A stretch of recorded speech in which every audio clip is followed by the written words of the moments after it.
నమస్తే, welcome to big talk. నేను రవి. తమిళనాడు రాష్ట్రంలో త్రిభాషా విద్యా విధానం అమలు చేసి హిందీ భాషకు పట్టం గట్టే ప్రయత్నాలు చేస్తున్న కేంద్రంపై తమిళనాడు ప్రభుత్వం నిరసన వ్యక్తం చేస్తోంది. మోదీ గెటౌట్ నినాదంతో ఉద్యమాన్ని నిర్వహించాల్సి ఉందని ఉప ముఖ్యమంత్రి ఉదయనిధి చేసిన ప్రకటనకు బీజేపీ రాష్ట్ర అధ్యక్షుడు అన్నామలై కౌంటర్ ఇచ్చారు. రాష్ట్రంలోని ప్రైవేటు విద్యా సంస్థల్లో డీఎంకే నేతలు పిల్లలు హిందీ చదువుతున్నారని, అలాంటప్పుడు త్రిభాషా విధానాన్ని ఎందుకు అమలు చేయరని అన్నామలై ప్రశ్నించారు. దీనిపై ఉదయనిధి స్పందిస్తూ, హిందీ నేర్చుతున్న ప్రైవేటు పాఠశాలన్నీ కేంద్ర ప్రభుత్వ అనుమతితో నడుస్తున్నాయని, రాష్ట్ర ప్రభుత్వ ఆధ్వర్యంలో పాఠశాలలో త్రిభాషా విధానానికి చోటే లేదన్నారు. కాగా ఉదయనిధి మోదీ గెటౌట్ నినాదానికి స్వస్తి పలకాలని, లేకుంటే స్టాలిన్ గెటౌట్ అనే నినాదాన్ని ప్రజల్లోకి తీసుకెళ్తామని అన్నారు. మొత్తంగా హిందీ భాష పెత్తనాన్ని సహించేది లేదని తమిళనాడు అంటుంటే బీజేపీ మాత్రం తగ్గేదే లేదంటుంది. దీంతో ఇప్పుడు తమిళనాడు రాజకీయం ఇప్పుడు నువ్వా నేనా అన్నట్లు మారింది. ఇంతకు హిందీ భాష పట్ల తమిళనాడు సర్కారుకు ఉన్న అభ్యంతరాలేంటి? ఎందుకు హిందీని వ్యతిరేకిస్తున్నారు? అసలు బీజేపీ ఎందుకు హిందీ అన్ని రాష్ట్రాలపై రుద్దాలనుకుంటుంది? ఈ భాషా యుద్ధం ఏ టర్న్ తీసుకొనుంది? ఇదే అంశం గురించి ఇవాళ బిగ్ టాక్లో చర్చిద్దాం.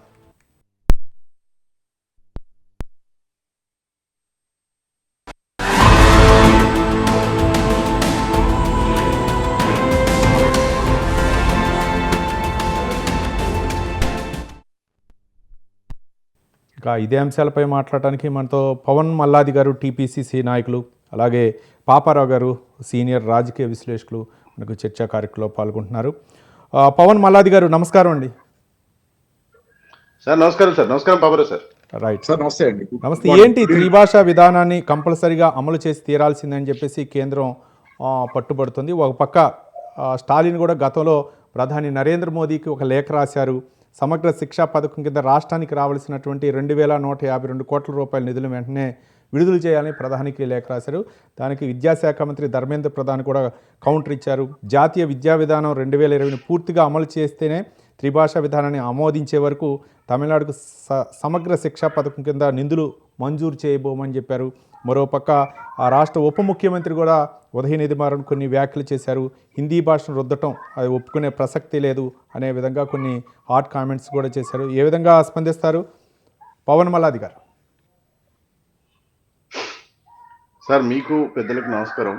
నమస్కారం. ఇది యాక్చువల్గా చాలా పెద్ద సబ్జెక్ట్ టాక్ అబౌట్. సౌండ్ లో ఉంది సార్, కొంచెం సౌండ్ పెంచాలి. కొంచెం సౌండ్ పెంచాలి సార్. అవును. రైట్. అయితే ఎందుకు అంటున్నా అంటే ఈ ఈ సబ్జెక్ట్ ఏదైతే ఉందో దక్షిణాది రాష్ట్రాల మీద భాషను ప్రయోగించి హిందీ భాషను కంపల్సరీ చేసేటువంటి ప్రయత్నం అనేది ఇప్పుడే కాదు, పలుసార్లు ఇదివరకు కూడా జరిగింది. ఇదివరకు జరిగినప్పుడు కూడా దీన్ని చాలా ముఖ్యంగా ఉత్తరాది దక్షిణాది రాష్ట్రాలలో బాగా భాష మీద కానీ ప్రాంతం మీద కానీ వాళ్ళకు ఉన్నటువంటి అభిమానం మనకి ఈ సౌదర్న్ స్టేట్స్ లో ఏ స్టేట్ కి ఎక్కువ ఉండదు తమిళనాడుతో కంపేర్ చేస్తే. అయితే లిటరసీకి వచ్చే వరకు తమిళనాడు కానివ్వండి, కేరళ కానివ్వండి టాప్ లిటరసీ స్టేట్స్. ఓకే.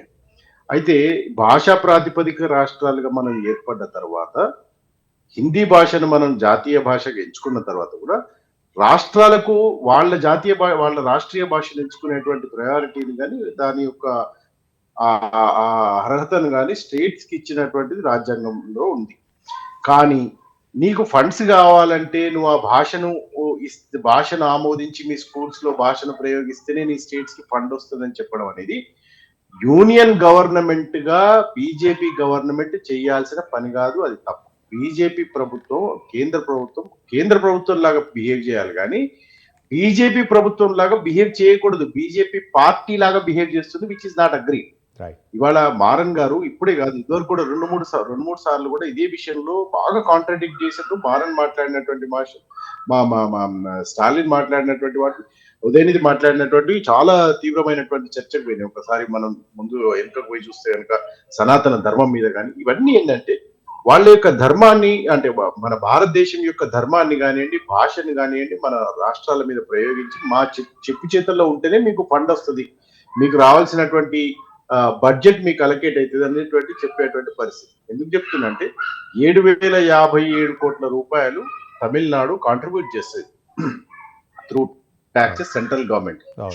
3,637 కోట్ల రూపాయలు తెలంగాణ రాష్ట్ర ప్రభుత్వం కాంట్రిబ్యూట్ చేస్తుంది సెంట్రల్ గవర్నమెంట్.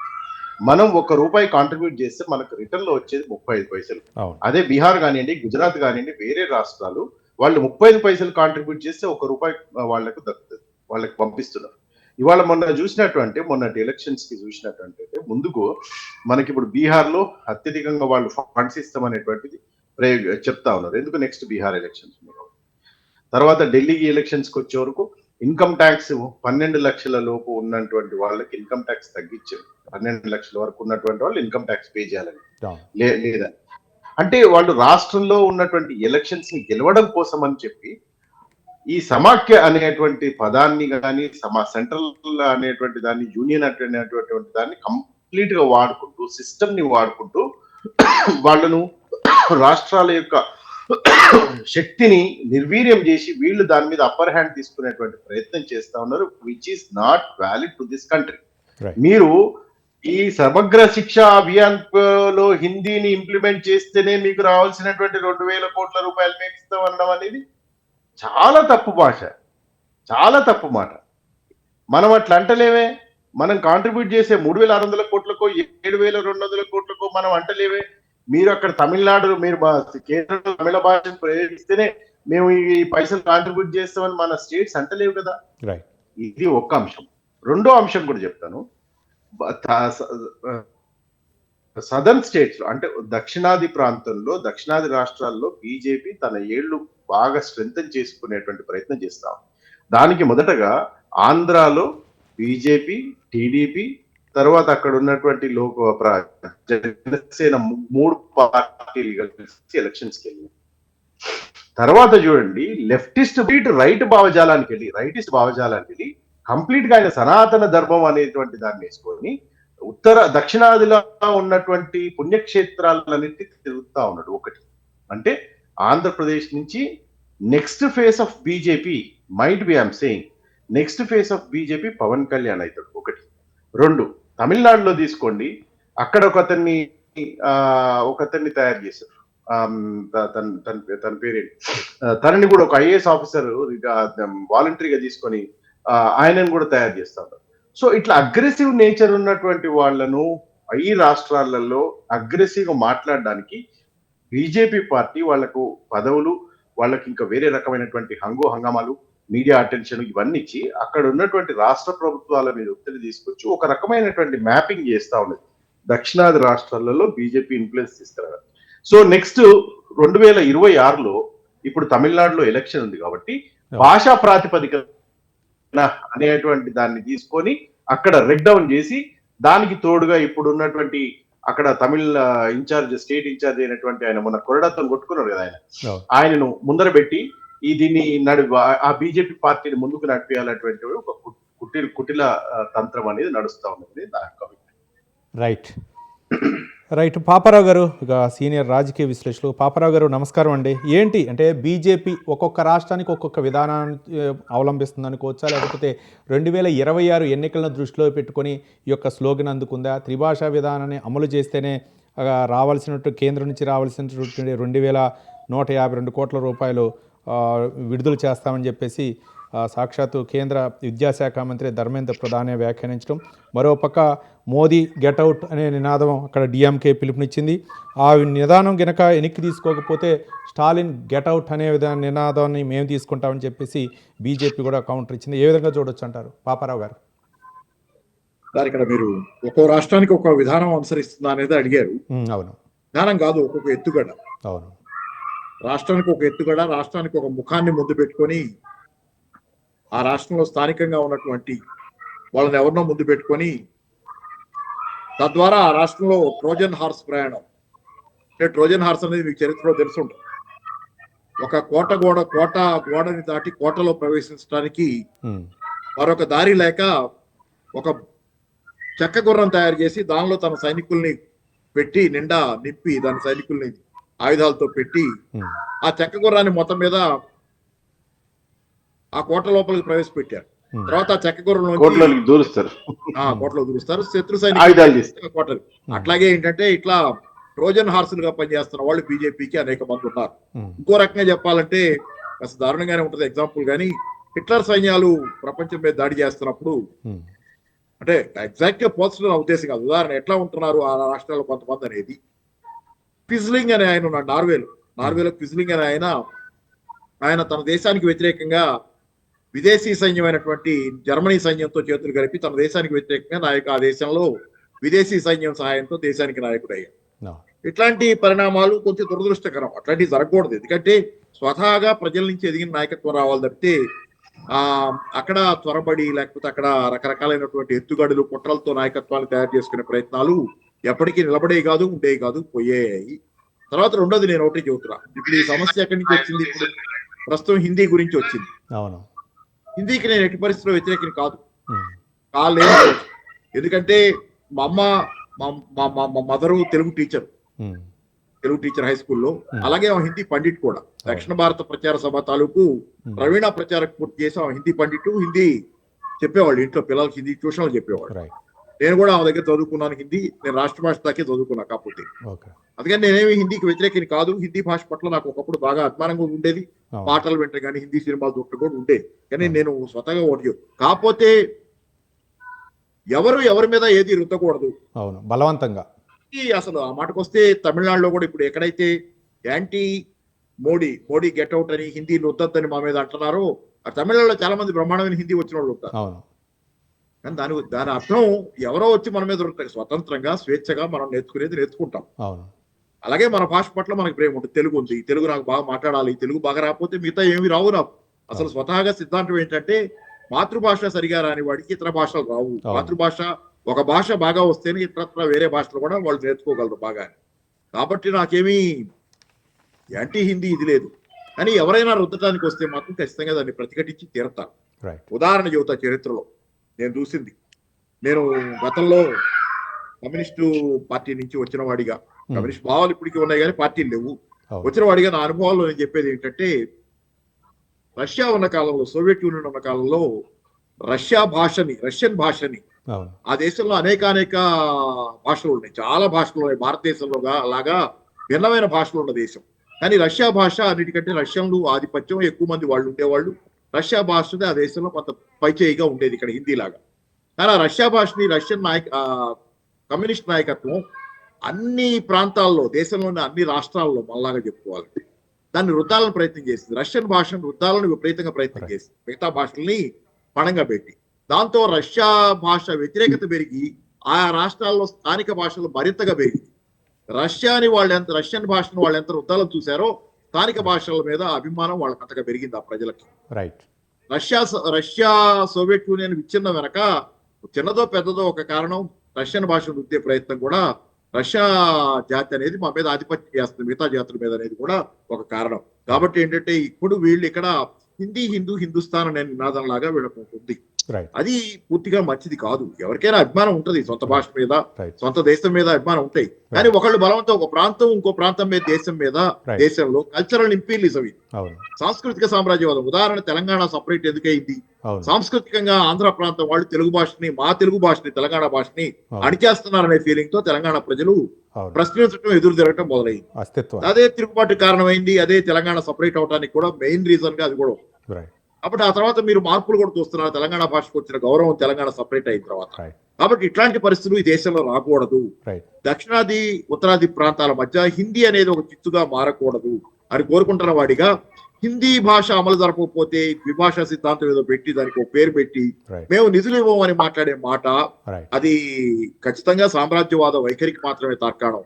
దానికి నిధులకి పెట్టకండి లింకు, దానికి ఉద్యోగాలకు లింక్ పెట్టకండి. నేర్చుకోమని చెప్పండి, అందరం నేర్చుకుంటాం. దక్షిణ భారత హిందీ ప్రచార సభ హెడ్ క్వార్టర్స్ చెన్నైలోనే ఉంది. అందరం నేను నేర్చుకున్నా, చెప్పా కదా, రాష్ట్ర భాష దాకా చదువుకున్నాను. అంతేగాని మీరు దాన్ని ఏదో డబ్బులతో ముడిపెట్టి మీకు డబ్బులు ఇవ్వాలంటే మా నేర్చుకుంటాం. ఇది ఎవడబ్బో సొమ్ము కాదది. రాష్ట్రాలకి వీళ్ళు పన్నులు కడుతున్నారు, రావాల్సిన వాటా రాజ్యాంగబద్ధంగా ఉంది. దానిలో కూడా ఇందా మిత్రులు పవన్ గారు చెప్పారు ఎవరికి ఎంత వాటా వస్తుంది, ఏ రకంగా దక్షిణాది రాష్ట్రాలు ఎక్కువ పన్నులు కట్టి తక్కువ తీసుకుంటున్నాయి, ఎక్కువ ఇస్తున్నారు, తక్కువ తీసుకుంటున్న పరిస్థితి ఉంది. సరే, అది రాజ్యాంగబద్ధంగా జరగచ్చు. దాన్ని కొంత న్యాయబద్ధంగా మార్చుకోవాల్సిన అవసరం ఉంది. రాజ్యాంగబద్ధంగా చేయటం లేదని చెప్పటల్లా, దానికి ఏదో రూల్స్ అండ్ రెగ్యులేషన్స్ ఉన్నాయి, దాని ప్రకారమే చేస్తున్నామని చెబుతున్నారు. అలాగే సెస్లు సర్చార్జీలు వేసి విపరీతంగా ఫిస్కల్ ఫెడరలిజాన్ని ఏదైతే రాష్ట్రాలకి నిజంగా రావాలో పన్నుల వాటా అది రాకుండా చేస్తున్నారు. రైట్. అంటే అది కూడా రాజ్యాంగబద్ధంగానే చేస్తున్నారు. సెస్లు సత్యాగ్రహ హక్కుని దుర్వినియోగం చేస్తున్నారు. Right. ఈ పద్ధతులన్నీ మారాలి. Right. లేకపోయేటట్లయితే ఇప్పటికే ప్రశ్నలు పెరుగుతున్నాయి దక్షిణాదిలో. Right. ఉత్తరాది పట్ల వైముఖ్యం వ్యతిరేకత వస్తున్నాయి. రాకూడదు. భారతదేశం ఉమ్మడిగా భారతదేశానికి బలం. ప్రపంచంలో ఎక్కడైనా మనం నలుగురు ముందు గట్టిగా మాట్లాడగలగాలన్నా, నిలబడగలగాలన్నా ఉమ్మడిగా ఉండాలి. దేశం ఉమ్మడిగా అభివృద్ధి చెందాలి. Right. దీనిలో ఒకళ్ళ మీద ఒకళ్ళ ఆధిపత్య ధోరణి అనేది మంచిది కాదు. Right. కల్చరల్ ఇంపీరియలిజం గా వచ్చేది అసలు మంచిది కాదు. ప్రజల్లో తిరుగుబాటు వస్తుంది. Right. ఆ మాటకు వస్తే ఈ మధ్య కాలంలో డిఎంకేని మీరు ఏమి బలహీనపరచలేకపోయారు. పోయి అక్కడ ద్రవిడ ఉద్యమం ఉన్న చోట Right. ఈ మధ్య జరిగిన బై ఎలక్షన్స్ లో కూడా డిఎంకే గెలిచింది. మనం ఒక చోట జరిగితే తమిళనాడులో. సో ఇది మంచి పద్ధతి కాదు. ఎవరికి చెప్పినా హిందీ Right. నేర్చుకోమని నేర్చుకుంటాం. నాకు కానీ కూడా బలవంతంగా రుద్దొద్దు అంటారు. రైట్. ఒకళ్ళ మీద రుద్దడానికి ఏ భాష ఆ మాటకి తెలుగు భాష కూడా ఇంకోళ్ళ మీద రుద్దడానికి నేను వ్యతిరేకం. రైట్. మొత్తానికి తమిళనాడులో ఇక త్రిభాషా విధానం ఏదైతే ఉందో తీవ్ర దుమారం రేపుతుంది. ఒక పక్క బీజేపీ అయితే మాత్రం అమలు చేసి తీరాల్సిందే అని చెప్తుంది. మరో పక్క ససేమిరా అంటుంది అక్కడ డిఎంకే పార్టీ. మరి మొత్తానికి ఒక పక్క ఏమో మోదీ గెట్అవుట్ అనే డిఎంకే అంటుంటే స్టాలిన్ గెట్అవుట్ అనే నినాదానికి మేము పిలుపునిస్తామని చెప్పేసి బీజేపీ చెప్తుంది. మొత్తానికి ఈ త్రిభాషా విధానం బీజేపీ ఎందుకు అక్కడ అంటే ముఖ్యంగా దక్షిణాది రాష్ట్రాలపై ఫోకస్ పెట్టడానికి కారణం ఏంటి, తమిళనాడులో ఏం జరుగుతుంది తదితర విషయాల గురించి అసలు బీజేపీ వ్యూహం అంటే ఏ విధంగా ఉందనే దాని మీదే ప్రధానంగా చర్చ. ఇక డాక్టర్ సుహాసిని ఆనంద్ గారు ఏపీ బీజేపీ సీనియర్ నాయకురాలు మనకు లైవ్లో జాయిన్ అయ్యారు. సుహాసిని ఆనంద్ గారు నమస్కారం అండి. నమస్తే అండి. ప్యానెల్లోని పెద్దలందరికీ నమస్కారం. తమిళనాడులో ఏంటి పరిస్థితి, ఎందుకు బీజేపీ త్రిభాషా విధానానికి ఎక్కువ అక్కడ ప్రాధాన్యత ఇస్తుంది, ఎందుకు అంటే ఇంతకుముందు పాపారావు గారు మాట్లాడారు, ఇంతకుముందు పవన్ గారు కూడా మాట్లాడారు. ఏంటంటే వాళ్ళకు బలవంతంగా రుద్దటం ఎంతవరకు కరెక్ట్, హిందీ భాష అనేది నేర్చుకోవడానికి ఒక ప్రాధాన్యత ఇవ్వాలి, కానీ బలవంతంగా త్రిభాషా విధానం అమలు చేసి తీరాల్సిందే అని చెప్పేసి బీజేపీ నేతృత్వంలో ఎందుకు అట్లా ఒక ఒత్తిడి తీసుకొస్తున్నారు? ఒకటి ఏంటంటే ఇక్కడ పూర్తి అవగాహన లేక ఎవరికి వాళ్ళే ఏదో దీనికి విపరీతార్థాలు తీస్తున్నారు. ఇక్కడ ఏంటంటే త్రిభాషా విధానం అని అంటున్నాము.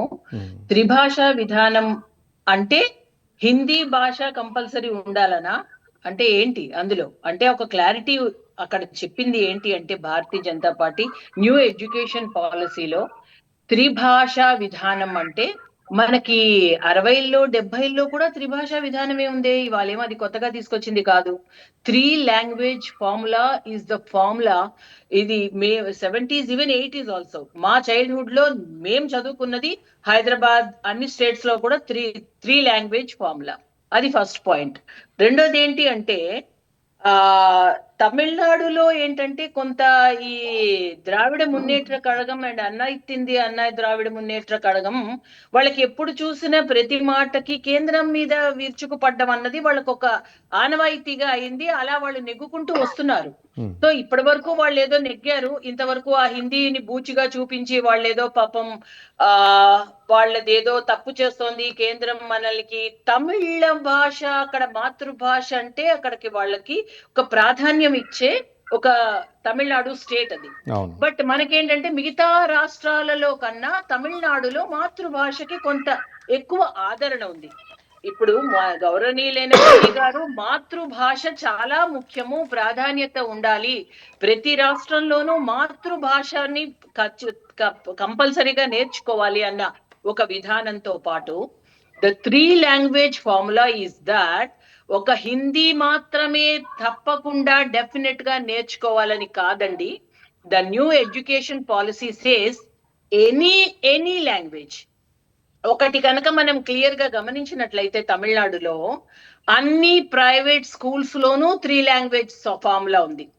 ద సో కాల్డ్ అక్కడ ఉన్న హోమ్ మినిస్టర్ గారి మనవడు కూడా 3 లాంగ్వేజ్ ఫార్ములాలోనే నేర్చుకుంటున్నాడు స్కూల్లో. అక్కడ మరొకటి ఏంటంటే ఈ రోజు ఏ వంక లేకపోతే అదేదో వాళ్ళకి ఇంకా వేరే కాజ్ లేదు, దీన్ని వాళ్ళు పట్టుకొని ఏదో రాతాంతం చేసిన పాపం ఇదంతా సెల్ఫ్ గోల్ అయింది. ఈ రోజు అన్నా యూనివర్సిటీ ఫార్మర్ వైస్ ఛాన్సలర్ బాలగురుదాస్ గారు కూడా ఇది సపోర్ట్ చేశారు. బికాస్ ఎప్పుడు లాగా పాత చింతకాయ పచ్చడిలాగా ఒక్క భాషే ఉంటుంది, మా ఒక భాషే మేము నేర్చుకుంటాము, మిగతా భాషలు మాకు వద్దు అని మడిగట్టుకుని కూర్చునే రోజులు ఇప్పుడు పోయాయి. రైట్. ఎవరైనా ఏవైనా భాషలు నేర్చుకోవచ్చు. కన్యాకుమారిలో కూడా వాళ్ళు పక్కనున్న మలయాళం భాష కానీ నేర్చుకుంటున్నారు, సుహాసిని గారు తమిళ భాష సుహాసిని గారు నేర్చుకుంటున్నారు. సుహాసిని ఆనంద్ గారు కంపల్సరిగా హిందీ నేర్చుకోవాల్సిందే అనేదే ఇప్పుడు బీజేపీ చెబుతున్నట్లుగా అక్కడ స్టాలిన్ నేతృత్వంలోని అక్కడ డిఎంకే బాగా ప్రజల్లోకి తీసుకువెళ్తుంది. అంటే ఇప్పుడు ఒక పక్క ఏదో వాళ్ళు స్టాలిన్ అన్నది అతను ఏది మాట్లాడితే అది చెల్లిపోతుంది అనుకుంటున్నాడేమో. ఆల్రెడీ ఇప్పుడు బీజేపీ శాతం బాగా పెరుగుతోంది. ఏదో విధంగా వీళ్ళు ఒక బురద జల్లే ఒక ప్రయత్నంలో ఏదో నోటికొచ్చినవి, అది ఇప్పుడు అతనికి ఎక్కడ సపోర్ట్ కూడా లేదండి. ఎందుకంటే ఈవెన్ మేధావి వర్గం కూడా సపోర్టెడ్ అన్నామలై స్టేట్మెంట్. సో ఇక్కడ హిందీయే కాదు, మేము చెప్తున్నాం టు బి నోటెడ్. ఒకటండి, ప్రతి రాష్ట్రంలోనూ ఆ రాష్ట్రంలో మాతృభాష కంపల్సరీ. ఇంగ్లీష్ మరి ఎందుకు నేర్చుకున్నారు? అది వేరే ఫారిన్ కంట్రీ కదా, అది ఫారిన్ భాష కదా. మరి ఇంగ్లీష్ కి అభ్యంతరం లేనప్పుడు మన దేశ భాషలలో ఒకటైన హిందీ కూడా మరి ఇంగ్లీష్ ని ఆదరించినట్లే. జాతీయ భాష, లేదో జాతీయ భాష. హిందీ అక్కర్లేకపోతే వదిలేమనండి, ఇంకొకటి ఏదైనా. బట్ మన 2 కాదు 3 కాదు, పివి నరసింహారావు గారు 14 భాషలలో ప్రవీణ్యుడు. సో వీళ్ళకేదో హిందీ హిందీ అని అక్కసు కక్కుతున్నారు కానీ Tamil Nadu now is open for many languages. So ఇక్కడ అన్నామలైకి ఆదరణ పెరుగుతోంది, అన్నామలైకి భారతీయ జనతా పార్టీకి ఆదరణ పెరుగుతోంది. సో ఏమవుతోందంటే వాళ్ళకి అదొక్కటి కాజ్ తీసుకున్నారు. ఈవెన్ ఈ రోజు దానికి గో బ్యాక్ మోడీకి సంబంధం ఏంటండి అసలు అంటే ఒకసారి వెనక్కి తిరిగి చూసుకోమనండి. వాళ్ళ పతనం ప్రారంభమైంది, ఎప్పుడూ లేని విధంగా వాళ్ళు పాత నినాదాలతో ముందుకు వస్తున్నారు. కానీ ఈ రోజు the former vice chancellor of even Madras university Thyagarajan garu supported this. ఎవరైనా ఎన్ని భాషలైనా నేర్చుకోవచ్చు, 3 language system should be there in government colleges అని చెప్పడం జరిగిందండి. సో ఇక్కడ ఎక్కడ కంపల్షన్ లేదు, ఏదో వాళ్ళకేదో ఒక వాళ్ళ అంటే ఒక్కటి భయం పట్టుకుని దానిపైన దీన్ని రాద్ధాంతం చేస్తున్నారు తప్ప ఇక్కడ అంత ఫోర్స్ ఎవరు చేయగలరండి? ఎవరు ఏ రాష్ట్రాన్ని చేయగలుగుతారు? ప్రజాస్వామ్యంలో ఉన్నాం మనం, అంతే తప్ప ఇది సనాతన ధర్మాన్ని తీసేయాలని బుర్రలేని మాటలన్నీ మాట్లాడిన ఇతని మాటలా లెక్క చేసుకుని మనం ఈ రోజు ఈ డిబేట్ పెట్టుకున్నది. హౌ డేర్ ఈస్ మన దేశంలో ఉన్న విలువలు తెలియని ఈ మనిషి భాషల గురించి మాట్లాడితే ఏం వాల్యూ ఉంటుందండి? అసలు అవగాహన లేకుండా, అవగాహన రాహిత్యంతో అసలు మూలాలు, ఈ దేశ మూలాలు కానీ, ఈ దేశ మర్యాద కానీ, ఈ దేశ విలువలు కానీ తెలియని ఈ యువ మనిషి కొత్తగా వచ్చి నోటికొచ్చినట్టు పేలుతూ ఈ మధ్య చాలా వీళ్ళకి ఎలా అయిపోయిందంటే స్టైల్, ఏదైనా ఒకటి మాట్లాడదాం దాన్ని వైరల్ చేసి ఏదో విధంగా వైరల్ అవ్వాలన్న ఒక ఉద్దేశంలో తప్ప పాపం ప్రతిదీ సెల్ఫ్ గోల్ అవుతుంది.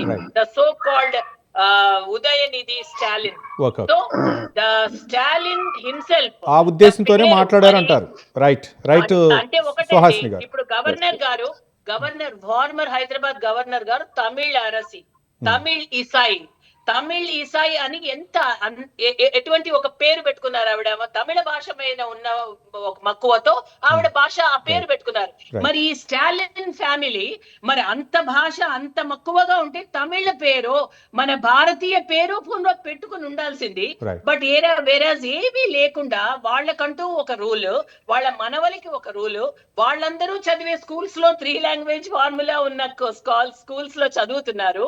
బట్ వేరాజ్ ద బడుగు బలహీన వర్గాలు అంటే ఎస్సీ ఎస్టీ బీసీ వాళ్ళు మాత్రం గవర్నమెంట్ స్కూల్స్ లో మాత్రం 2 లాంగ్వేజ్, అది కూడా 3 లాంగ్వేజ్ హిందీ అని ఫోర్స్ చేస్తున్నారన్న ఒక తప్పుడు ప్రచారం వాళ్ళు చేస్తున్నారు తప్ప వేరే రీజన్ కాదు అని.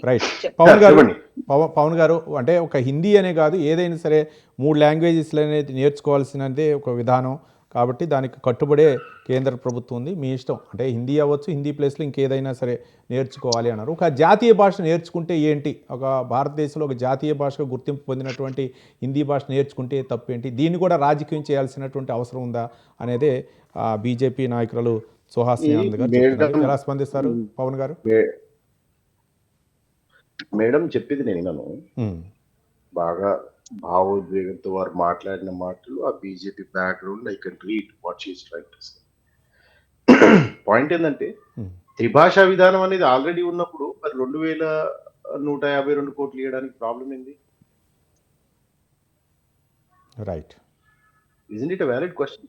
ఉమ్, ఆల్రెడీ త్రిభాషా విధానం ఎప్పటి నుంచో ఉందని మేడమే చెప్తున్నప్పుడు మరి 2152 కోట్లు ఇవ్వడానికి ప్రాబ్లం ఏంటి కేంద్ర ప్రభుత్వానికి? మొదటి క్వశ్చన్. రెండోది, సనాతన ధర్మం మీద మాట్లాడిండు అంటే ఒక్కొక్క రాష్ట్రానికి ఆ రాష్ట్రం యొక్క ఆత్మాభిమానం అనేది చాలా ఇంపార్టెంట్. అక్కడ నడిచేవి పెరియార్ కి సంబంధించిన సిద్ధాంతానికి సంబంధించినటువంటి భావోద్వేగం అక్కడ నడుస్తుంది. తెలంగాణకు తెలంగాణ సపరేటిజం ఒకటి నడిచింది, నక్సల్బరీ నడిచింది, ప్రత్యేక తెలంగాణ ఉద్యమం నడిచింది. 1965 నుంచి ఎంతో మంది చనిపోతే మనం 2011లో మనం సాధించుకోవాలి. విషయం ఏంటంటే where are we heading towards is a point. ఆ సనాతన ధర్మాన్ని ఎవరు కాదండి, కానీ సనాతన ధర్మం వల్ల ఇవాళ ఏ సమాజానికి మనం ముందుకు పోతున్నాం అనేది మనం అర్థం చేసుకోవాలి. ఇవాళ సనాతన ధర్మం ఉన్నటువంటి మన దేశంలో నుంచి 732 మంది richest Indians left India and started to stay in US. ఇవాళ ట్రంప్ వ్యాఖ్యలు చూడండి. ట్రంప్ ఏమంటుండు? 125 మిలియన్ కోట్ల రూపాయలు, అంటే 186 కోట్ల రూపాయలు ఏవైతే ఉన్నాయో వాటిని జో బైడెన్ భారతదేశంలో ఎన్నికలు గెలవడానికి అని ఇచ్చిండు. మందు ప్లస్ ఓట్లకు డబ్బులు ఇచ్చేటువంటి ఆ దేశానికి మనం ఎందుకు పైసలు ఇవ్వాలి? అంటే ఎటువంటి అనాగరిక సైడ్ మనం పోతా ఉన్నాము? భారతీయుల దగ్గర ట్యాక్సులు ఎక్కువ ఉన్నాయి. భారతీయ ట్యాక్సులు ఎంత highest taxes collected country, 25th highest tax collected country out of 175 countries in the world. మనం ప్రజల దగ్గర డబ్బులు గుంజుకుంటూ సనాతన ధర్మం అనేటువంటి ఒక మూఢ సిద్ధాంతాన్ని మనం ప్రమోట్ చేసుకుంటూ, ఇవాళ మరి అదే సనాతన ధర్మం ఉంటే మరి పవన్ మల్లాది అనే బ్రాహ్మణులకు, హిందువులకు free petrol, free diesel, free education, free medical ఎందుకు ఇయ్యరు? అంత బ్యూటిఫుల్ గా మన ధర్మం పాటించేటువంటి వాళ్ళను ఎందుకు మీరు ప్రమోట్ చేయరు? ఎందుకు మీరు వాళ్ళని కాపాడుకోరు? ఈ సనాతన ధర్మం అనేది ఎవరికి ఉపయోగపడుతుంది? ఆ పేరు మీద ఓట్లు దండుకోండి తప్పితే, అది రియాలిటీకి దూరంగా ఉన్నది తప్పితే, ఇవాళ హిందుత్వం అనేది ఎందుకంత భయానకంగా తయారైంది? ఇవాళ ఏమనంటే, నిన్న కూడా ఒక ఆయన టీవీ డిబేట్ లో మాట్లాడుతా ఉన్నాడు, నేషనల్ టీవీ డిబేట్ లో, భారతదేశంలో 16 రాష్ట్రాలలో ముస్లిం జనాభా పెరిగింది అంటుంది. నేనేమంటున్నా, ముస్లిం జనాభా పెరగడానికి కారణం ఎవరు? మన కదా, హిందువులు కదా. ఎందుకంత భగవంతుడిని భయానకం చేసి మనం హిందూ ధర్మాన్ని ప్రజలకు దూరం చేస్తున్నాం? Why are we forcing them to convert their converting their religion? దీని మీద మనం ఎందుకు ఫైట్ చేయట్లేదు? ఓకే, రిలీజన్ పట్టుకొని ఉన్నటువంటి వాళ్ళకి ఇప్పుడు ఒరిగింది ఏంటి? ఎవరో ఒక vice chancellor, ex vice chancellor చెప్పినట్టు వాళ్ళ వైస్ ఛాన్సలర్స్ ని ఇవాళ తెలంగాణలో చూసారు కదా, ఒక మంచి స్టేట్మెంట్ ఇచ్చింది. ఇవాళ వైస్ ఛాన్సలర్స్ ని ఢిల్లీ ప్రభుత్వం ఎందుకు కంట్రోల్ చేయాలి? రాష్ట్ర విద్యను కేంద్ర ప్రభుత్వం ఎందుకు కంట్రోల్ చేయాలి? ఇటువంటి వాటి మీద ఎలాబొరేటెడ్ డిస్కషన్ జరగాలి. ఏదో మేము అక్కడ అన్నామలై వస్తాడు, అన్నామలై దాంతో కొట్టుకుంటాడు, అన్నామలై గొప్ప వ్యక్తి అంటే అన్నామలై అంటూ వస్తూనే ఉంటారు, పోతూనే ఉంటారు, రాజకీయాలు వస్తూనే. కానీ పవన్ గారు గతంలో తమిళ సంస్కృతి భాషను విశ్వవ్యాప్తం చేసేందుకు తమ ప్రభుత్వం కట్టుబడి ఉందని మోదీ కూడా వ్యాఖ్యానించినటువంటి అంశాలని ధర్మేంద్ర ప్రధాన్ ప్రస్తావించారు. కాబట్టి ఏ భాష అవ్వచ్చు లేకపోతే సంస్కృతి అవ్వచ్చు గౌరవిస్తూనే ఉంటాం, కానీ త్రిభాషా విధానం అనేది అమలు చేసి తీరాల్సిందే అనే విధంగానే కేంద్ర విద్యాశాఖ మంత్రి ధర్మేంద్ర ప్రధాన్ చెప్పినటువంటి అంశం. ఇప్పుడు నేను అదే అంటున్నా, మేడమే చెప్తున్నారు కదా, ఆల్రెడీ త్రిభాషా విధానం అనేది ఇప్పటి నుంచి కాదు ఎప్పటి నుంచో ఉందన్నప్పుడు మరి 150 కోట్లు ఇవ్వడానికి అమలవుతుంది. ఇప్పుడు మళ్ళీ ఎందుకు దాన్ని ప్రెస్ చేసి, అంటే ఇప్పుడు నువ్వు ప్రెస్ ఎందుకు చేస్తున్నారు? మీరు అమలవుతుంది కదా ఆల్రెడీ, మళ్ళీ దాని మీద ఎందుకు ప్రెస్ చేసి మీరు దాన్ని చేస్తేనే నేను ఇస్తా అంటే, you have to certify that yes నేను మీకు లొంగుతున్నా అనేటువంటి ఒక సబ్ కాన్షియస్లీ నువ్వు నాకు లొంగుతేనే, నువ్వు నాకు భయపడితేనే, నువ్వు నా ముందర మోకాళ్ళ మీద నిలబడితేనే అనేటువంటి అహంకారం ఎందుకు కేంద్ర ప్రభుత్వానికి? నేను 7,000 కోట్ల రూపాయలు వాళ్ళు కాంట్రిబ్యూట్ చేస్తారు కదా, వాళ్ళ డబ్బును వాళ్ళు ఇస్తున్నారు కదా, ఇస్తేనే కదా సెంట్రల్ గవర్నమెంట్ నడిచేది. ఇంకా రేపో మాపో చూడండి, సిగరెట్ మీద 40% GST విధించబోతున్నారు. అంటే పన్నులు గుంజేటువంటి ప్రభుత్వము, రక్తం తాగేటువంటి ప్రభుత్వము ప్రజల మీద మీ అభిప్రాయాలను రుద్దొద్దు. నేను అనేది అది. నువ్వు ఈ బట్ట కట్టుకో, ఈ తిండి తిను, ఏ దేవుడికి మొక్కు, ఇది ఆర్టికల్ 3 ఏం చెప్తుంది? You have freedom to live, freedom to express, freedom to write, freedom to adopt, freedom to quit. It is all there in the constitution. Pawan garu ఒక్క నిమిషం, ఇక పాపారావు గారు. సార్ నేను దీనికి ఒకసారి ఒక నిమిషం పాపారావు గారు విశ్లేషణ అయిపోయి మీ దగ్గరకు వస్తాను మేడం. మాట్లాడమండి, లేకపోతే తర్వాత నేను మాట్లాడతాను. రైట్ పాపారావు గారు. ఆ, సరే, ఇప్పుడు 3 భాషలు త్రిభాష ఇదనేది ఫార్ములా అనేది కొత్తదేం కాదంటున్నారు, కానీ ఇక్కడ కొత్తదే అది కాదు, నిజమే. కొత్తది ఏంటంటే త్రిభాష విధానం అనేది ఏదైతే చూస్తున్నారో దానికి సంబంధించి నిధులతో, రాష్ట్రాలకు ఇచ్చే నిధులతో పరోక్షంగాను పరోక్షంగాను ముడిపెట్టడం ఇది మంచిది కాదు. ఎప్పుడు త్రిభాషా ఫార్ములా అనేది స్వచ్ఛందంగా ఫాలో అవ్వాల్సిన ఈ దేశంలోని ఒక పద్ధతి, అది నడుస్తుంది. అసలు ఆ మాటకు వస్తే ఇందాకే చెప్పాను నేను, తమిళనాడులో దక్షిణ భారత హిందీ ప్రచార సభ ఎక్కడుంది? తమిళనాడు చెన్నైలో హెడ్ క్వార్టర్స్ దాన్ని. తమిళనాడులో చాలా మందికి బ్రహ్మాండంగా హిందీ వచ్చు, కాబట్టి వాళ్ళు నేర్చుకోమంటల్లా, బలవంతాన్ని ఉత్తకండి అంటున్నారు.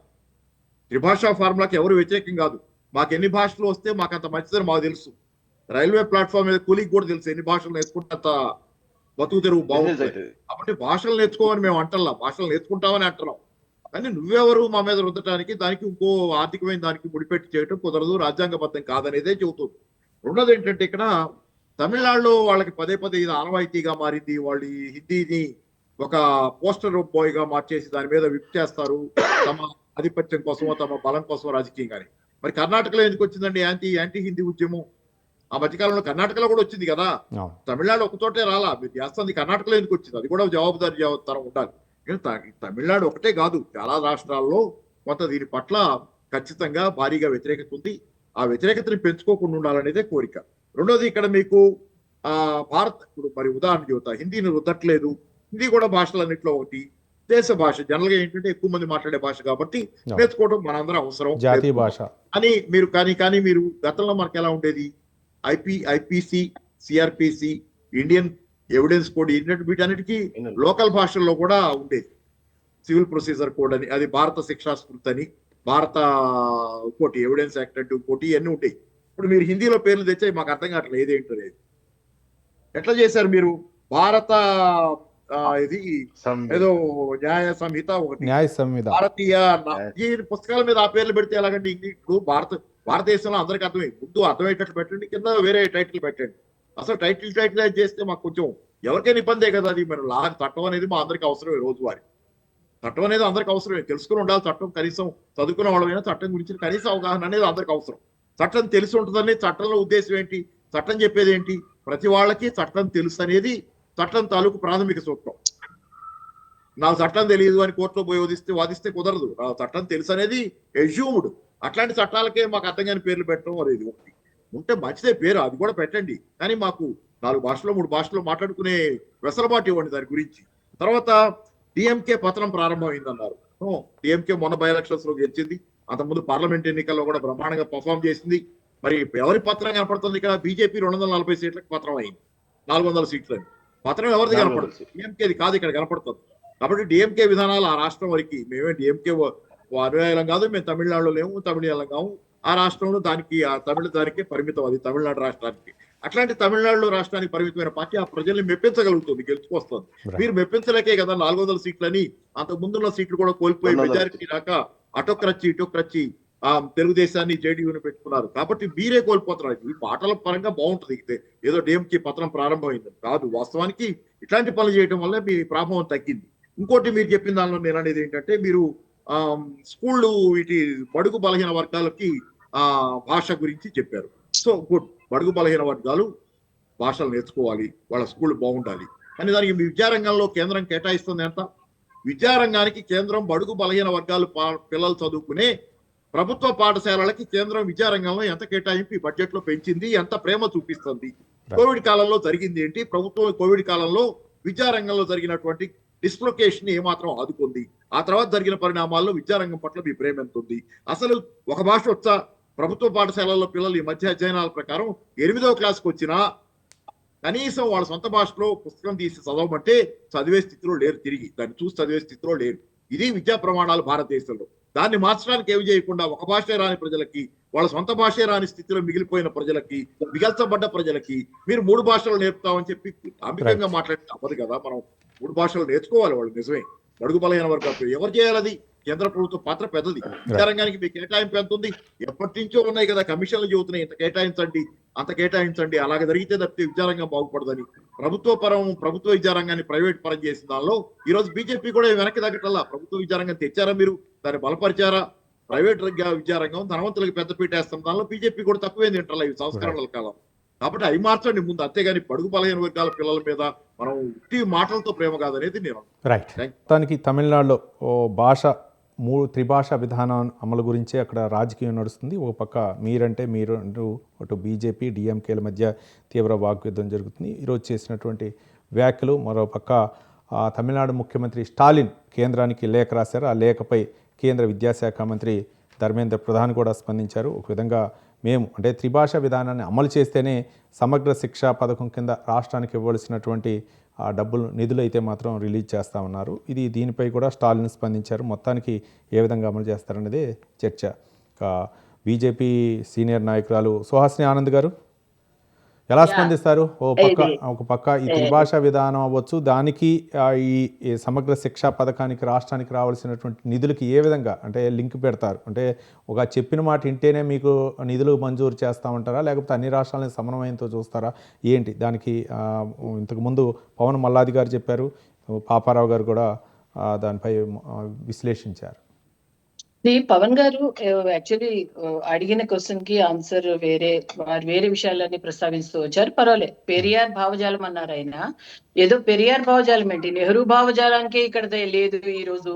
సో రోజులు మారుతున్నాయి. సో ఎప్పుడో పెరియార్ భావజాలంతో వాళ్ళు అదే దానిలో ఉన్నారు. నేను అదే చెప్పాను ఇందాక, వాళ్ళు ఎప్పటి నుంచో ఒకే ఆ హిందీ వద్దు అన్న నినాదంతో ముందుకు వెళ్తున్నారు. ఎన్నాళ్ళు ఆ ఒక్క పాయింట్ మీద వాళ్ళు గెలుచుకుంటూ వస్తారు అన్నది ఒక ప్రశ్న. రెండోది ఏంటంటే దీనికి ఎందుకు లింక్ పెట్టారు అని అంటున్నారు. లింక్ అన్నది ఉంది కదా, 3 లాంగ్వేజ్ సిస్టమ్ ఉంది కదా అంటున్నారు. ఆయనకు అర్థం కాలేదు అనుకుంటా. ప్రైవేట్ స్కూల్స్ లో ఉందండి. అంటే ప్రైవేట్ వాళ్ళు బాగానే డబ్బులు ఆర్జిస్తున్నారు, వాళ్ళు చాలా కోట్లు సంపాదిస్తున్నారు ఈ DMK party. So government schools లో ఉండాలి అన్నది మనం మాట్లాడుతున్నాం. రెండోది సనాతన ధర్మం ఉంది కదా, వీళ్ళొక్కళ్ళే నిలబెడుతున్నారు, బ్రాహ్మణులకి ఉచితంగా ఇవ్వండి అంటారు. ఇంత అవగాహన ఎందుకు లేదో, దీని వల్లనే కాంగ్రెస్ ఈ రోజు జీరోకి అయిపోతుంది అన్నది ఒక తెలుసుకోవాలి. తెలుసుకునేనా మాట్లాడాలి, తెలియకపోతే కొంచెం తెలుసుకోవాలి. సనాతన ధర్మం ఒక కులానికి ఒక సెక్షన్ ఆఫ్ పీపుల్ కి అంటగట్టడం కరెక్ట్ కాదండి. సనాతనం అన్నది ఎప్పుడు మొదలైందో ఆది అంతం లేనిది, ఇక్కడ మట్టిలో పుట్టిన కొన్ని వాల్యూస్ గురించి అంతే తప్ప అది మతం కాదు, రిలీజియన్ కాదు. అది కొంత అర్థం చేసుకోవాలి. కొంత అవగాహన రాహిత్యం వల్లనే ఇప్పుడు అంటున్నారు మీది 240కి దిగిపోయింది అన్నారు. 240కి ఎందుకు దిగిందో వాళ్ళు అదే రాజ్యాంగాన్ని ఎర్ర పుస్తకం పట్టుకొని ఆ గాల్లో తిరుగుతూ దుష్ప్రచారం వల్ల చేశారని అందరూ రియలైజ్ అయిన తర్వాతనే హర్యానా థంపింగ్ మెజారిటీ వచ్చింది, మహారాష్ట్రలో బాగా గెలిచాం, మొన్న ఢిల్లీలో మళ్ళీ మేము పాగా వేశాం. అందువల్ల అవన్నీ కొంత అవగాహన తెచ్చుకుని దాని మీద కూడా ఏ విధంగా గెలుచుకుంటూ వెళ్తోంది. ఇదే ప్రజలు ఇదే భావజాలంతో ఎందుకు మళ్ళీ భారతీయ జనతా పార్టీని ఆదరిస్తున్నారు అన్న దానికి వాటికి ఒక ఆన్సర్ అది. అండ్ ఇంకొకటి, రిలీజియన్ వల్ల ఒరిగేది ఏమిటి అన్నారు మల్లాది పవన్ గారు. ఇక ఆయనకి ఏం ఆన్సర్ చెప్తామండి. ఐ థింక్ అది ఇంకా వారి విచక్షణకే వదిలేస్తున్నాను. తప్పు అంటే అలాంటి మాటలకి మనం ఆయన తెలుసుకోవాలి. That's it. తర్వాత ముడి పెట్టద్దు అని చెప్పి పాపారావు గారు అంటున్నారు. దేనికి ముడి పెట్టలేదండి. 3 భాషలు నీకు నచ్చిన భాషలు ఏదో ఒకటి, they can learn any language అన్నది ఒక ఫ్రీడమ్ ఇవ్వండి. వాళ్ళు నచ్చిన భాష పిల్లలు నేర్చుకుంటారు. పిల్లలకి ఇప్పుడు ఆయనే అన్నారు పాపారావు గారు, నాకు ఇవాళ హిందీ నాకు నేర్చుకోలేదు, నాకు తెలవాలనుంది కానీ నాకు అర్థం కావట్లేదు అన్నారు. ఈ ఫీల్ రాకూడదు. ఈ రోజు అంటే నాకు అది హిందీలో ఉంది నాకు అర్థం కావట్లేదండి, అది హిందీలో ఉంది నాకు అర్థం కావట్లేదు అన్నారు. ఇలాగా ఈ ఫీల్ ఉండకూడదు. సుహాసిని గారు పథకాలు అవ్వచ్చు, ఇండియన్ పీనల్ కోడ్ పథకాల పేర్లు అవ్వచ్చు, లేకపోతే ఇండియన్ పీనల్ కోడ్ ప్లేస్ లో వచ్చినటువంటి ఆ పదాలు ఏవైతే ఉన్నాయో అవి ఆ భాషలో అన్ని హిందీలో ఉంటున్నాయి, అర్థం కావట్లేదు అనే విధంగా చెప్పారు. అదే నేను ఇప్పుడు పాపారావు గారు ఒక మాట అన్నారు, భాష వద్దు అని మేము అంటం లేదండి అని కూడా అన్నారు. ఇప్పుడు మాట్లాడడంలో కూడా వారు ప్రస్తావించిన దానిలో కరెక్టే, కానీ మేము అనేది రుద్దద్దు, కరెక్టే, అదే అంటున్నాం. రుద్దలేదు, రుద్దాల్సిన పని లేదు. వాళ్ళకి నచ్చిన భాష, మూడవ భాష నేర్చుకోవడం వల్ల ఉపయోగమే తప్ప దాని వల్ల నిరుపయోగం లేదు. పైగా భారతీయ న్యాయ సంహిత అని పేరు పెట్టారు, అది ఏంటండి మాకు అర్థం కావట్లేదు. ఏమండి, సంస్కృతం అన్నది మనం మర్చిపోయాం పూర్తిగా, అది మన దేశ భాష. సరే, హిందీలు వద్దన్నారు, తమిళ్ వద్దన్నాం, తెలుగు వద్దన్నాం, కన్నడం వద్దన్నాం. మన రాష్ట్రంలో అయితే మన మాతృభాష కూడా మనం వద్దని పక్కన పెట్టేశాం అనుకోండి. అలా కాకుండా అసలు అర్థమే కావట్లేదు అంటే ఎంత మంచి తెలుగు, అసలు తెలుగు భాషకి దగ్గరగా ఉంటుంది సంస్కృత భాష, మరి అర్థం కావట్లేదు అంటున్నారు. అండ్ ఇంకొకటి, ఈ రోజు సరే తమిళనాడులో మనం చూద్దామండి, లెట్ us వాచ్. ఇంకోటి, హైయెస్ట్ స్పీకింగ్ లాంగ్వేజ్ పర్సన్స్ ని కూడా మన దేశంలో చూసే దాన్ని జాతీయ భాషగా, అప్పుడు కాంగ్రెస్ భాషే జాతీయ భాష హిందీ అని తీసుకొచ్చింది అందరి ఒపీనియన్స్ తో. ఎందుకంటే majority of the people who speaks which language అన్న ఒక దానిపైన హిందీ, ఎందుకంటే నార్త్ లో ఏంటంటే కామన్ థ్రెడ్ ఈస్ హిందీ అండి, మనకి దక్షిణంలో అలా ఉండదు. ఒకటి కన్నడం, మలయాళం, తమిళం, తెలుగు, ఇలా ఇన్ని ఉంటాయి. సో దానికి ఏంటంటే నార్త్ ఆ ఉత్తర భాషలందరికీ కూడా కామన్ గా హిందీతో వాళ్ళు మనగలరు. మొత్తం మన దేశంలో అట్లీస్ట్ ఒక్క లాంగ్వేజ్ అందరికీ అర్థమయ్యే భాష ఉండాలి అన్న ఒక ఆలోచనతే తప్ప ఎప్పుడూ కూడా ఇప్పుడున్న ఎన్డీఏ మోదీ గారి ప్రభుత్వం మాతృభాషకి ప్రాధాన్యత 100%, the very first importance is given to mother tongue అండి, అది మనం చూసుకోవాలి. అండ్ ఇంకొకటి, ఫైనలీ మీరు ఇదే స్కూల్స్ కి మరి వాళ్ళ కోసం బడ్జెట్ ఎంత అలొకేట్ చేశారు అన్నారు. ట్రైబల్స్ లోనే ట్రైబల్ కి ఏకలవ్య స్కూల్స్ కోసం 14.8%, ఉత్తి స్కాలర్షిప్ కి 1250 crores of the post matric scholarships అండి. అసలు వాళ్ళ కోసం ఉచిత విద్యా బోధనకి, విద్యా రంగంలో విద్యాశాఖ కేటాయించిన కేటాయింపులు ప్రతి బడ్జెట్ లోనూ పెరుగుతూ వచ్చాయి. వాళ్ళకి ఇచ్చిన అన్ని మతాలకి, అన్ని కులాలకి, బడుగు బలహీన వర్గాలకి చాలా ప్రత్యేక శ్రద్ధతో విద్యాశాఖలో హైయెస్ట్ వెరీ గుడ్ ఎలొకేషన్ జరుగుతుందండి.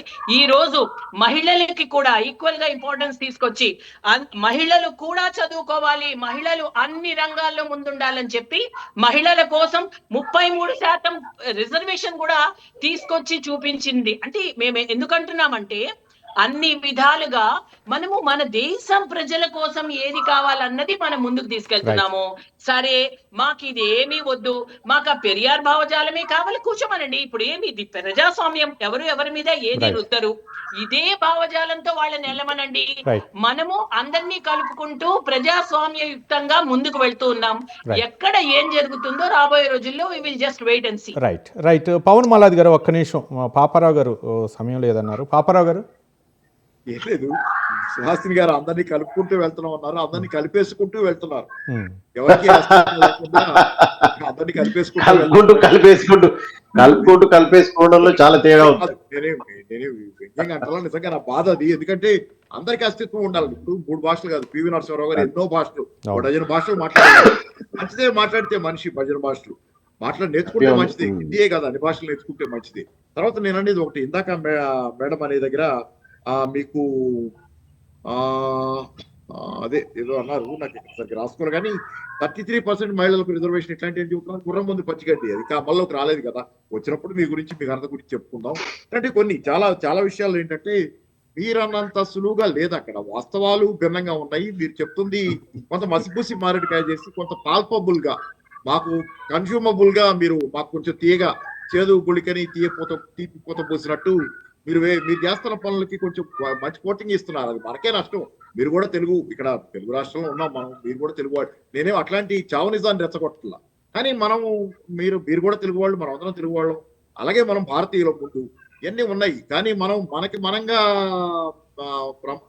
ఒక నియంతృత్వ పోకడని మనంగా ఆహ్వానించి మన నెత్తి మీద కూర్చోబెట్టుకోకూడదు అనేది నేను అనుకుంటున్నా. జరుగుతుంది అదే. మీరు ఎందుకు ఉదాహరణ చూడండి, కోవిడ్ కాలంలో అప్పులు తెచ్చుకుంటామని రాష్ట్రాలు అడిగింది, మేము అదనంగా అప్పు తెచ్చుకోవాలి. కేంద్ర ప్రభుత్వం కూడా అప్పులు చేసింది, అప్పుడు చాలా అప్పులు చేసింది. అప్పుడు రాష్ట్ర ప్రభుత్వాలు అదనంగా అప్పు తెచ్చుకుంటామంటే షరతులు పెట్టారు.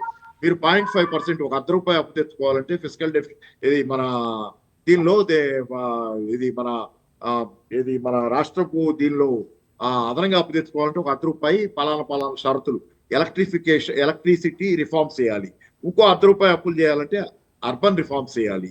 ఇట్లా షరతులు పెట్టి డబ్బులు ఇచ్చారు. ఈ ధోరణి అనేది మంచిది కాదు.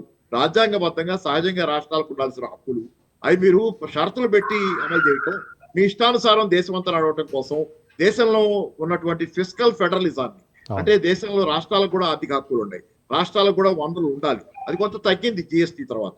కానీ ఉన్న దానిలో కూడా మీరు సెస్లు సర్చార్జీలు వేసి మొత్తానికి రాష్ట్రాల దగ్గర ఏ డబ్బులు లేకుండా చేసి మొత్తం ఆర్థికంగా కేంద్రీకరించుకొని దాని ఆర్థిక బలాన్ని వాడుకుని రాష్ట్రాల చేతులు వెలిపెట్టే వాతావరణం, దాన్ని మనంగా ఇక్కడ ఈ రాష్ట్రాల నుండి కూడా అంగీకరించడం అనేది నేనైతే జీర్ణం చేసుకోలేకపోతున్నాను.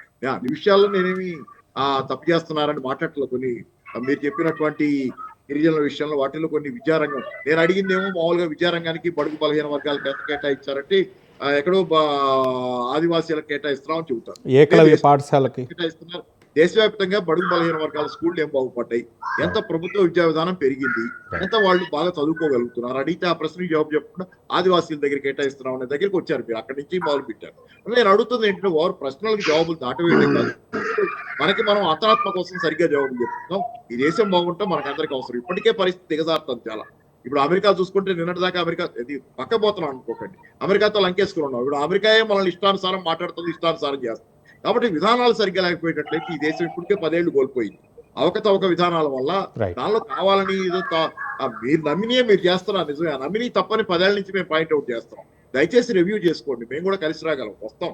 కానీ రివ్యూ చేసుకోండి మీ విధానాలు, సరైన విధానాలు ఏదైతే మీకే అర్థమవుతుందిగా తప్పు ఈ రోజు మీరు చేస్తారు చాలా విధానాలని మీకు కూడా అర్థమై ఉంటారు. కాబట్టి నేను మార్చుకోండి విధానాలు, మార్చుకుంటే కలిసి వచ్చే వాళ్ళతో కలిసి వస్తారు. దేశం బాగుండాలని మీకే కాదు మా అందరికీ ఉంటుంది. దేశం అంటే గారు చెప్పారు కదా బడ్జెట్ అప్పుడు, దేశం అంటే మట్టి కాదు మనుషులు బాగుండాలని మా ఉద్దేశం. దేశం అంటే ఇద్దరు ముగ్గురు బాగుంటాం కాదనేది మా ఉద్దేశం.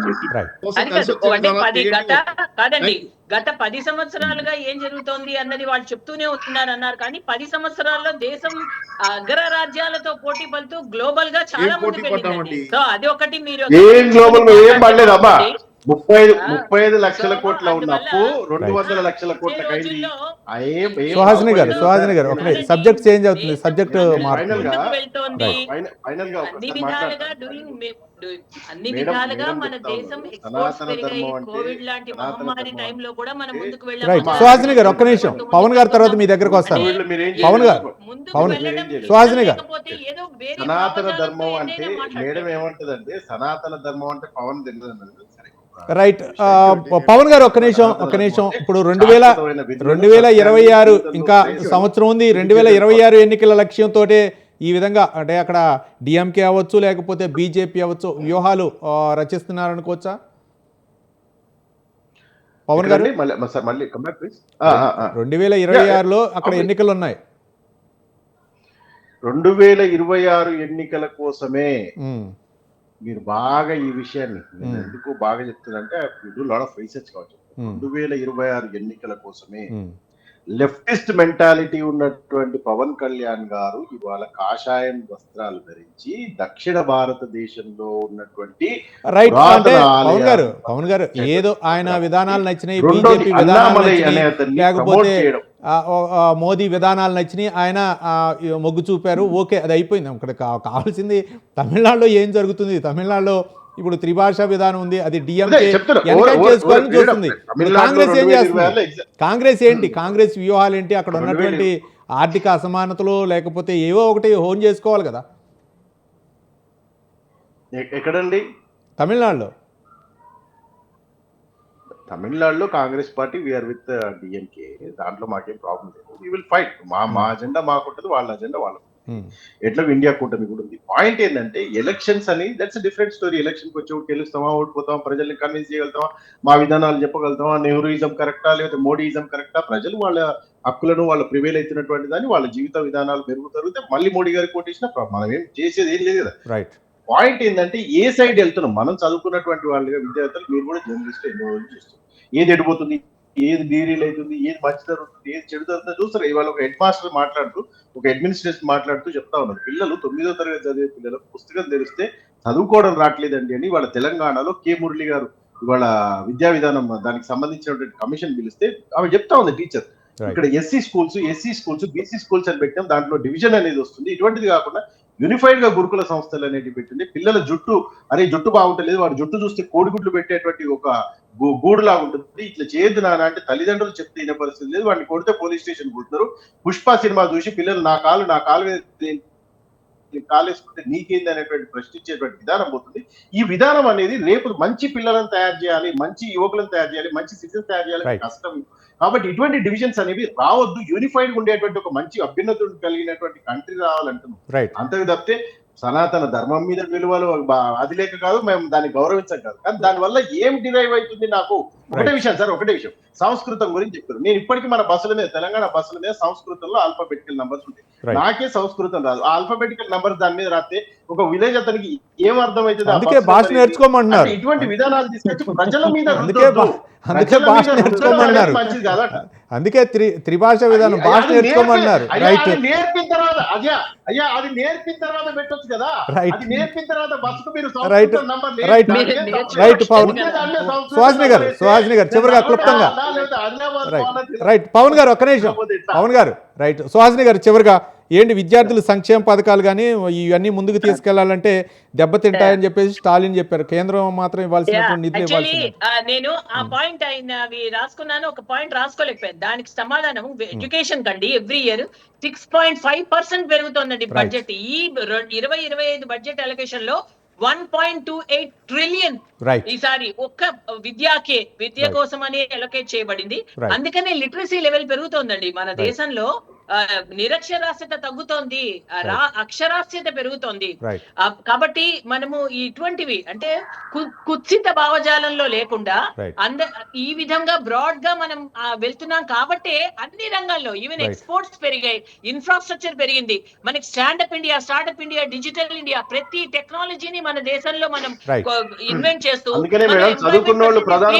అన్ని రాష్ట్రాలను సమానంగా చూస్తుందంటారు సుహాసిని గారు. అన్ని రాష్ట్రాలను అయితే సమానంగా చూస్తామంటున్నారు.